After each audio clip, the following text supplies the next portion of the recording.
Well, I was right. Here's why this book makes me furious.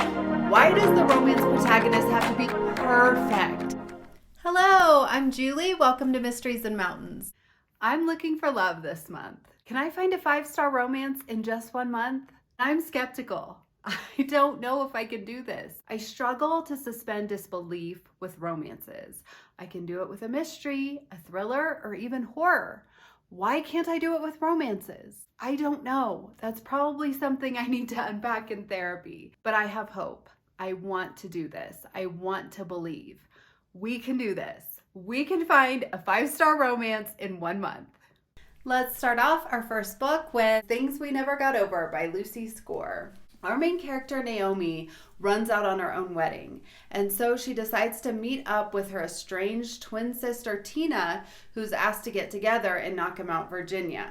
Tina steals her car, double-crosses her, and Naomi's left with all of Tina's debts, problems, and responsibilities, including a niece who's 11 years old that Naomi knew nothing about.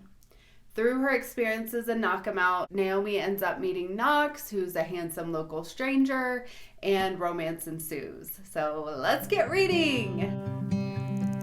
Just sitting here reading my book all nice and cozy. And look how freaking pretty it is outside. It's snowing!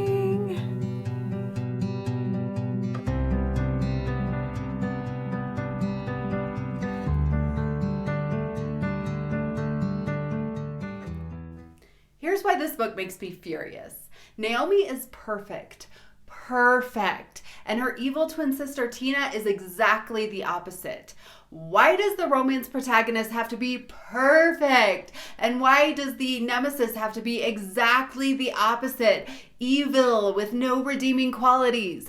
Why am I yelling? And the writing's not great. Let me just read you a sentence. She's ordering a coffee, and she says, "It's really nice to meet you too, Justice, especially if you're going to make me that aforementioned caffeine." Who uses aforementioned in a sentence? It's okay to have in a book, but it doesn't belong in dialogue. That's not great writing. And the romance moves way too fast. On page 3, she's already talking about falling a little bit in love with the cashier at the coffee shop who's making her coffee. Too soon. Then 5 minutes later, she's talking about Knox, who walks in the door behind her. She's meeting him for the first time, and she's already thinking about making out with him and kissing him. I just find it hard to believe that she would be so horny when she supposedly just walked out on her own wedding. She might be feeling just a little bit raw. She might be a little overwhelmed with the emotions of walking out on her wedding. Then she's confused as to why people keep confusing her for someone else. She keeps introducing herself to people and smiling and just hoping for the best, and then she's completely shocked when they think she's someone else. She has a twin sister. Her twin sister lives in this town. Why is she confused? So yes, I DNF'd this book. It was not for me, and therefore it did not get a rating on the 5-star scale. The next book I'm going to read for this vlog is Happy Place by Emily Henry. This synopsis looks pretty good. Famous last words. It's got the 4 F's: found family, forced proximity, and fake dating. The protagonist is our typical romance main character. She's super type A. She's blew through medical school like it was nothing. She's super smart. She's super thin. Blah, blah, blah. While the main male character, Win, is a little more artsy-fartsy. He's a little less sure of himself, and he seems to desperately need our main character, Harriet's, approval in order to be happy. So it sounds kind of cliche. And I know saying it sounds cliche, but it sounds cliche. So I'm scared. Let's see how it goes. I don't know if I can do this. This book is so boring. Okay.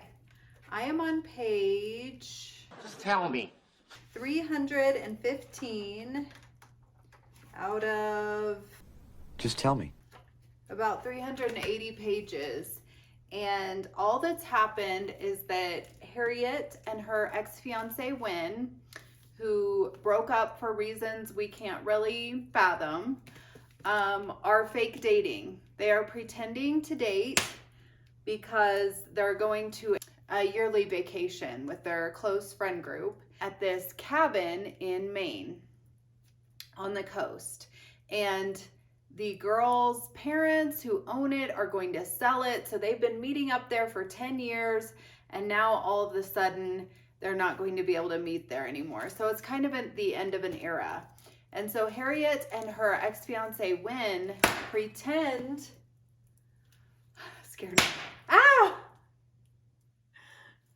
I should get away from this fire. They pretend like they're still together because they think that it will just tear their friend group apart if they break up. And that's all that's happened in 300 pages. But I can't DNF it now. I'm already 300 pages in, and I feel like I should just finish the last 80 quickly and rip the Band-Aid off and get it over with. It's just so boring. And the same situations, scenarios, and conversations keep happening over and over and over again. And it's just constant miscommunication, misunderstandings. It's a little bit like a Hallmark movie, and it's really getting on my nerves. I'm about done with it. I can't wait for this to be over. Put me out of my misery. Well, I was right. This book went absolutely nowhere until the last 30 pages. It was too slow. The pacing was way off for me. I just couldn't take it. This was just not for me, unfortunately. The writing was decent, so I'm going to give it a 3 because, quite frankly, the romance wasn't bad. Emily Henry knows how to write a love scene, so that's kind of what kept me going through the entire book, was just to get to the next love scene, and that kept me entertained. So I'm going to give it a 3. Let's move on. Look, I realize I'm being snarky. I realize I am just complaining, and I'm not going to subject you to more of it. I even read another book, and I'm not telling you about it because you already know what I'm going to say. Don't even ask me the title because I'm not going to tell you. These may not actually be terrible books. I love a formulaic mystery or thriller. I'm not going to lie. So I'm going to try one more time. I'm serious about this challenge. I'm not just here to shit on genre romance. I really want to do this. I want to be hopeful. I want to like this. So I am going to try one more time with In 5 Years by Rebecca Serle. We can do this. Let's go. Our main character, Dani, is the living embodiment of her 5-year plan.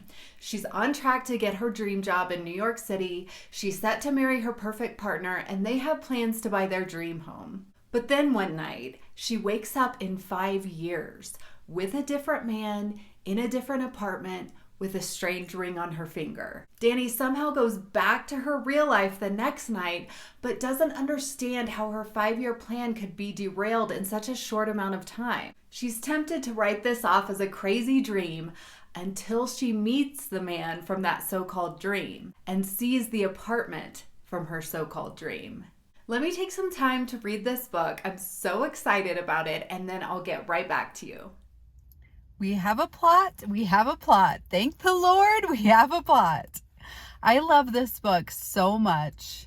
I did not want to put it down. I have to go pick up my son from school, but I am freaking loving it. I'm just going to run get him and go straight back. This book was incredible. It was so good. Did I just find my 5-star romance? I don't know. I really connected to the main character, Dani. She was our typical New York lawyer, type A romance protagonist, but she was a bit more nuanced than that, and Serle just really made me connect to her. I loved how Serle allowed her characters to have flaws, and they weren't just all the typical romance character flaws, like, oh, I tend to over-exercise, or I like to eat too much candy, but I can never gain a pound. They were a bit more nuanced than that. You're repeating yourself.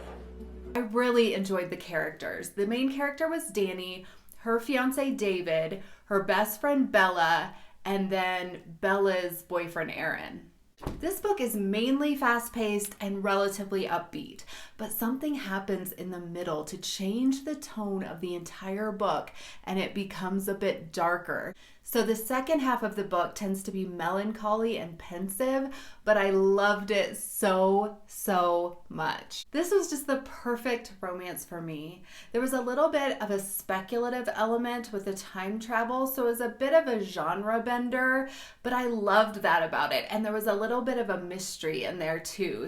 A little bit. So those elements really kept me interested throughout the book.